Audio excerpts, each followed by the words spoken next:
আপুনি যদি ৰাস্তাত পৰি থকা পইচা পাইছে তেন্তে এই ভুল কেতিয়াও নকৰিব।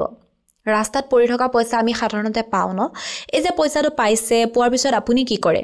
বহু মানুহ এনেকুৱা আছে ৰাস্তাত পৰি থকা পইচাটো পালে বুটলি নলয় বা বুটলি লৈ কিবা কিবি খাই দিয়ে, উৰাই দিয়ে, হয়নে? কিন্তু কিছুমানে বুটলি নলয়। এতিয়া আপুনি কি কৰে? যদি জানিব বিচাৰিছে ৰাস্তাত পৰি থকা পইচা পালে কি কৰিব লাগে, ভিডিঅ'টো শেষলৈকে চাব। আপুনি যদি আপোনাৰ ইউটিউব, ফেচবুক অথবা ইনষ্টা লিগেল আৰু অৰ্গেনিকভাৱে গ্ৰ'থ কৰিব বিচাৰে আমাৰ লগত যোগাযোগ কৰিব।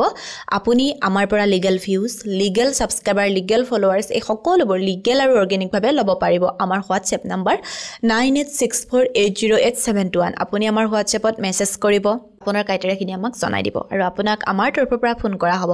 গতিকে এনেধৰণৰ সুবিধা বিচাৰি থাকিলে দেৰি নকৰি এতিয়া আমাৰ লগত যোগাযোগ কৰক। এতিয়া আমি জানো বলক যে ৰাস্তাত পৰি থকা যদি আপুনি পইচা পাইছে তেন্তে সেই পইচাটো আপুনি কৰিব কি? প্ৰথম কথা, ৰাস্তাত যদি পৰি থকা আপুনি পইচা পাইছে, সেয়া লাগিলে 1 টকাই হওক 2 টকাই হওক, আপুনি পইচাটো উঠাব। উঠাই পিনে কি কৰিব? আপুনি লৈ আহিব। নহ'লে কি হয়, মা লক্ষ্মীক অপমান কৰা হয়। এতিয়া আমাৰ মানুহবোৰে 1 টকা 2 টকা পালে হয়তো কিছুমানে উঠাই নলয়, কিন্তু তাৰ ঠাইত যদি 10,000 টকা হয় উঠাই ল'ব।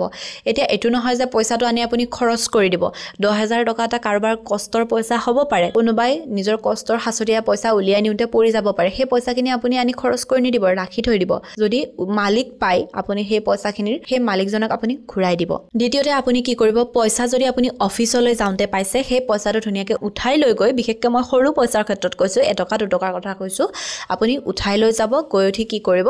আপোনাৰ অফিচত ৰাখি থৈ দিব।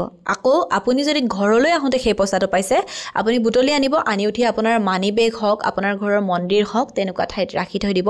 চাব মা লক্ষ্মী আপোনাৰ ওপৰত কেতিয়াও ক্ৰোধিত নহয়, মা লক্ষ্মীয়ে আপোনাক ভাল পাব।